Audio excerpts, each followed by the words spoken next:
Good morning, and welcome to Morning Coffee Thoughts. Before we begin, I owe everyone a quick apology. I have not been able to update the podcast as often as I wanted to, because, well, doing this actually costs money. Research tools, subscriptions, and the systems needed to verify information are not free. It is only now that I was able to resubscribe to the tool I need so I can start doing this properly again. I also want to sincerely thank the donors of Morning Coffee Thoughts and the sponsors who helped support the research tools. I could not do this without your help. Every contribution, every act of support, and every quiet gesture of trust helps keep this work going. So thank you for your patience, thank you for your support, and thank you for staying with Morning Coffee Thoughts. Now, let's get into it. How long can the Senate go on in this chaos, and what would be the impact? Let's start with the calendar. And I know, dates like July 6th, June 5th, and July 27th can sound procedural. But they are not just calendar entries, they are pressure points. The Senate has a scheduled anchor, July 6th, when the impeachment trial of Vice President Sara Duterte is expected to formally open. Everything between now and then is managed dysfunction. The trial itself could run for months. Senator Erwin Tulfo said senators may spend 2 to 3 days a week on impeachment proceedings while leaving 1 day for regular legislative work, with only Saturdays and Sundays off. Congress adjourns sine die on June 5th. SONA is July 27th. So the Senate is not merely walking toward an impeachment trial, it is walking into a long political trench while the rest of the country continues dealing with prices, jobs, investor anxiety, and public distrust. The chaos does not end in July. July is when it gets louder. Now let's look at the math that governs everything. On paper, Senate President Alan Peter Cayetano controls 13 senators, 11 are in the minority. To convict Sara Duterte, 16 votes are needed. To block conviction, only 9 are needed. That means Cayetano's block may still have just enough to protect her, but barely. The problem is that the official count no longer tells the whole story, because the Senate is not operating under normal conditions anymore.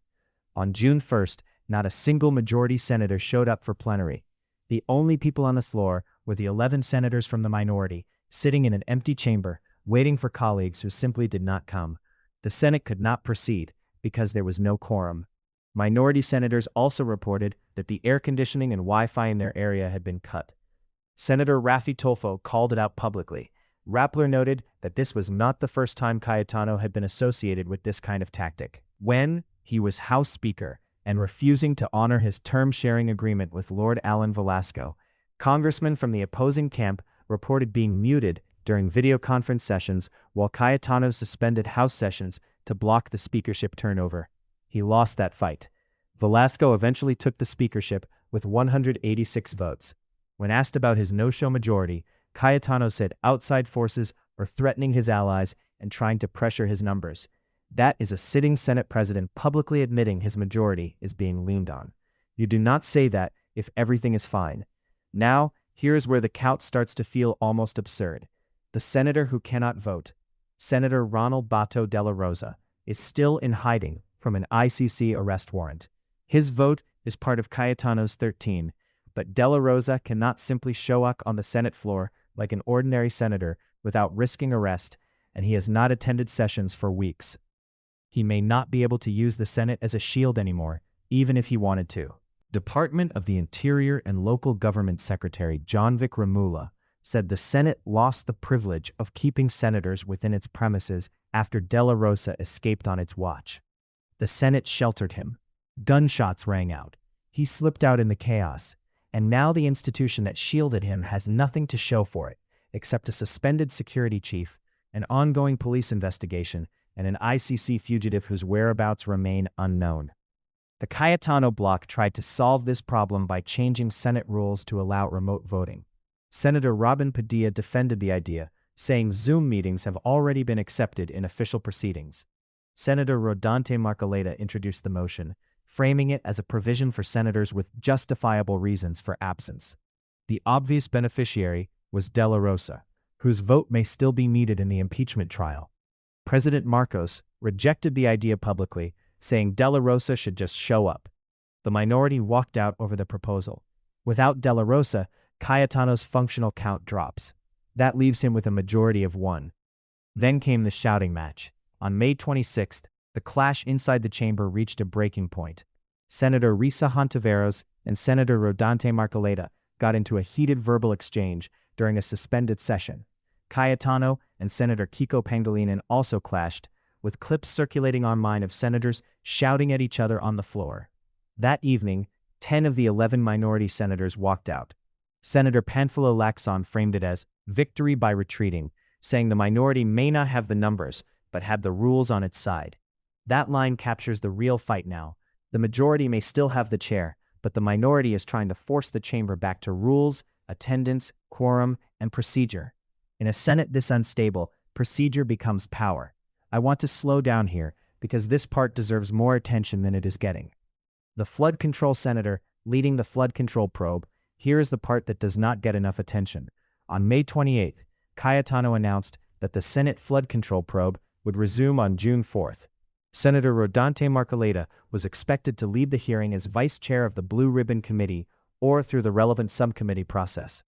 Marcoleta is also one of the senators facing allegations connected to the flood control scandal.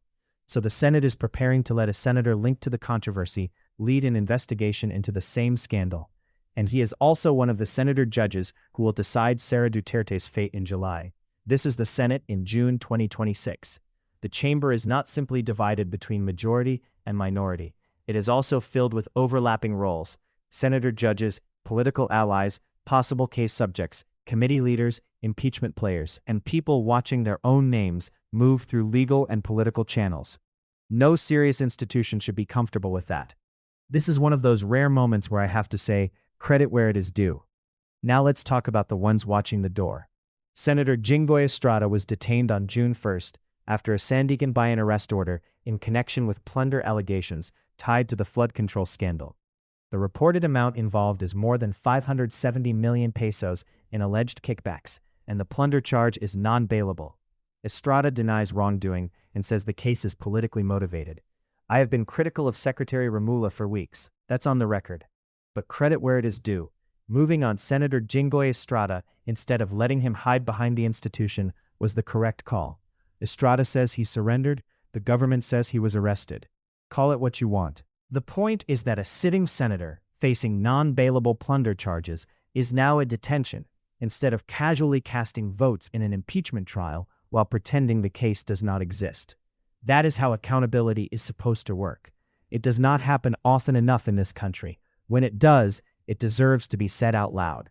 Several others in Cayetano's block are at various stages of legal exposure. Villanueva, Marcoleta, and Escudero have been tied in reports or complaints to the flood control issue, although the exact procedural stage of each case has to be stated carefully. Bongo has been publicly tagged in ICC-related discussions involving the drug war, though that does not mean the same legal status as De La Rosa.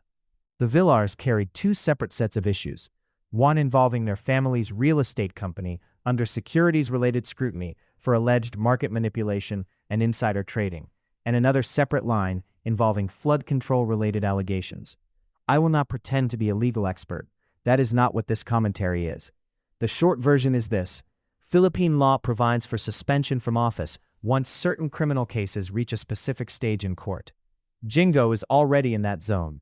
The others are not necessarily there yet. Their cases, complaints, or allegations may be moving, but a complaint is not the same as a court-filed information, and a court-filed information is not the same as a conviction. Ask a lawyer for the fine print. For this story, the point is the math. Several of the senator judges who may decide Sara Duterte's fate are simultaneously watching their own case files move through the system. That alone changes the atmosphere inside the chamber. Now, let me be very careful here. There is also the rumored deal. The story circulating in Senate circles is not complicated. The whisper is this: move to the minority, put distance between yourself and the Cayetano Duterte camp, and whoever is applying pressure on your case file might suddenly discover the word discretion. We do not know if that offer was made. There is no document, no recording, no named source on the record, so it should not be written as fact. What we do have is Cayetano himself going public to say that outside forces are threatening his allies and trying to rearrange his numbers. Two senators are rumored to be considering crossing over. That is a significant thing for a sitting Senate president to say out loud. The senators most exposed to that pressure are the same ones with active or potential case files. In a system with a long history of selective prosecution, you do not need someone to explicitly say the words for the message to land. The pattern is the message. If even one senator crosses over, Cayetano's hold weakens. If two cross over, the majority may no longer be the majority. And if the same group still wants to preserve the 9 votes needed to block Sara Duterte's conviction, it may find itself in a strange position: enough votes to protect Sara, but not enough strength to govern the chamber. That is how a Senate can continue to exist while slowly losing control of itself. Then there is Sara's answer. On June 1st, the same day Jinggoy was detained, Sara Duterte filed her formal answer to the articles of impeachment. Her camp is seeking dismissal on constitutional grounds, while also challenging the admissibility of evidence and the process itself. She is fighting every procedural channel available. A conviction means removal from office and disqualification from holding public office, including the 2028 presidential race, for which she has already declared her candidacy. If she survives conviction, she runs as someone who beat the entire Marcos machinery twice. If she's convicted, the Duterte bloc does not disappear. Either way, the political war does not end with a verdict. It resets the board, and while all of this is happening, ordinary people still have to live their lives. So what does this cost the rest of us? While all of this plays out, the economy is absorbing the shock. HSBC cut its 2026 Philippine growth forecast from 4.6% to 3.4% and raised its inflation forecast from 4% to 6.6%. The economy grew just 2.8% in the first quarter, its weakest pace since the pandemic, while April inflation accelerated to 7.2%. Political chaos did not create those numbers by itself, but it makes them harder to fix. A Senate spending 2 to 3 days a week on an impeachment trial for months is a Senate with less time for legislation, oversight, economic response, and coordination with agencies trying to manage prices, energy, jobs, and public confidence. That cost lands on ordinary people, not on political dynasties, not on senators with lawyers, not on families who can ride out a crisis from gated subdivisions, private offices, and business empires. It lands on workers, consumers, small businesses, commuters, parents, students, and everyone who still has to buy rice while the political class counts votes. So what actually breaks? The Senate as an institution will not collapse. The trial will happen. A verdict will eventually come because the Constitution is designed to keep moving, even when the people operating it are making a mess. But 3 things are already being damaged in ways that do not reset when the gavel drops. One is public trust. When the public sees a Senate that housed a fugitive, failed to convene because the majority did not show up, entertained remote voting for a senator in hiding, and placed compromised figures near sensitive investigations, people do not simply forget that when the trial ends. They carry it forward into how they see the verdict, the institution, and the people who defended the process. 2 is legislative capacity. A Senate that dedicates 2 to 3 days a week to impeachment proceedings for months on end is a Senate that cannot fully function as a legislature. Priority bills, budget deliberations, economic policy responses to stagflation, oversight of corruption scandals, all of that goes into a holding pattern or moves with less focus than the country needs. 3 is the 2028 preview. What happens inside the Senate chamber over the next few months will shape not just Sara Duterte's fate, but the political field going into the next presidential election. If she survives, she campaigns as someone who endured impeachment and beat the system. If she falls, the Duterte bloc campaigns on grievance, persecution, and revenge. Either path runs through the Senate. So after all of that, what is the honest answer? The honest answer is longer than it should. The Senate can continue indefinitely in a technical sense. It can call sessions, suspend sessions, resume sessions, issue statements, change schedules, delay proceedings, and hide dysfunction behind procedure. Filipino institutions have survived worse, and this one will probably survive this too. But what we are watching is a Senate that housed a fugitive, cut off comfort and internet access from the opposition, according to minority claims, tried to rewrite its own rules mid-crisis, saw one of its members detained on plunder charges, and is now preparing to let another senator linked to the same scandal help lead the probe into it.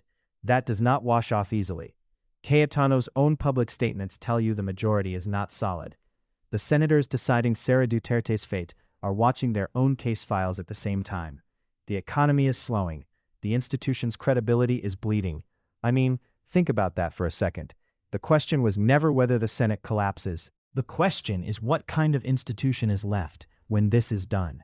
This is what happens when personal interest is allowed to rule in a place that is supposed to serve the public. Let me close with the usual reminder. This has been Morning Coffee Thoughts. As always, this commentary is written from the perspective of a curious blogger and researcher, not a journalist. The purpose is to explore the topic by connecting publicly available information and political developments. No new facts are presented here. This should not be treated as verified reporting, legal advice, or definitive fact. Thank you for listening.